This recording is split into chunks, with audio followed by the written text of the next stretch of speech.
अशोका नाम का मतलब ही है जिसे कोई दुख ना हो। पर सम्राट अशोक की कहानी एक ऐसे सफर की है जहां उन्होंने बहुत दर्द से पूरे महाद्वीप में शांति फैलाई। चलिए आपको प्राचीन भारत ले चलते हैं। लगभग 268 बीसीई की बात है। मौर्य साम्राज्य के तीसरे शासक अशोक हमेशा से वो शांत और समझदार राजा नहीं थे जिनके बारे में आपने सुना है। अपने शासन की शुरुआत में अशोक एक भयंकर योद्धा के रूप में जाने जाते थे, महत्वाकांक्षी, क्रूर और सत्ता के भूखे।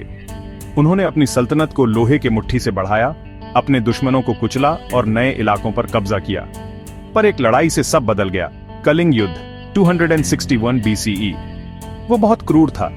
सोचिए, नदियां खून से लाल हो गईं, हजारों बेगुनाह जानें चली गईं, परिवार हमेशा के लिए बिखर गए। अशोक जीत गए, पर जब वो युद्ध के मैदान से गुजरे तो उन्हें सिर्फ दर्द, तबाही और पछतावा दिखा। इस पल ने उन्हें अंदर तक हिला दिया। पावरवर सम्राट जिसके पास सब कुछ था, उसे एहसास हुआ कि उसने सबसे जरूरी चीज खो दी है, अपनी खुद की शांति। तभी अशोक की मुलाकात बौद्ध भिक्षु उपगुप्त से हुई। उनकी समझदारी से गाइड होकर अशोक ने बौद्ध धर्म अपना लिया, हिंसा छोड़ दी और करुणा को गले लगाया। उन्होंने सिर्फ अपने लिए बौद्ध शिक्षाओं को नहीं अपनाया। अशोक ने अहिंसा, दया और सभी जीवित प्राणियों के प्रति सम्मान के इस संदेश को फैलाने का अपना मिशन बना लिया, सिर्फ भारत में ही नहीं बल्कि पूरे एशिया में। उन्होंने स्तूपा बनवाए, पेड़ लगाए, कुएं खुदवाए और लोगों और जानवरों के लिए अस्पताल बनवाए। सोचिए, एक सम्राट जिसने सिर्फ अपने लोगों और यहां तक कि जानवरों की देखभाल के लिए लड़ाइयां रोक दी।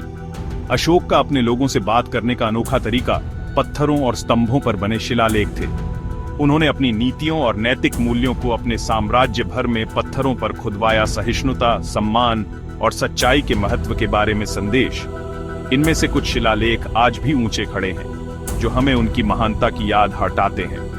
उन्होंने श्रीलंका, मध्य एशिया और उससे आगे राज मैसेंजरों और बुद्धिस्ट मंकों को भेजा, जिससे बौद्ध धर्म एक विश्वव्यापी धर्म बन गया। अशोक के शासन में मौर्य साम्राज्य सिर्फ शक्तिशाली ही नहीं बल्कि सचमुच मानवीय बन गया। तो जब भी आप अशोक के बारे में सोचें, याद रखें, उनकी असली ताकत उनकी सेना में नहीं थी बल्कि उनके दिल में और बदलने की उनकी क्षमता में थी। एक डरावने विजेता से शांति के दूत तक, सम्राट अशोक की कहानी हमें सिखाती है कि सच्ची महानता करुणा और बेहतर के लिए बदलने के साहस से आती है।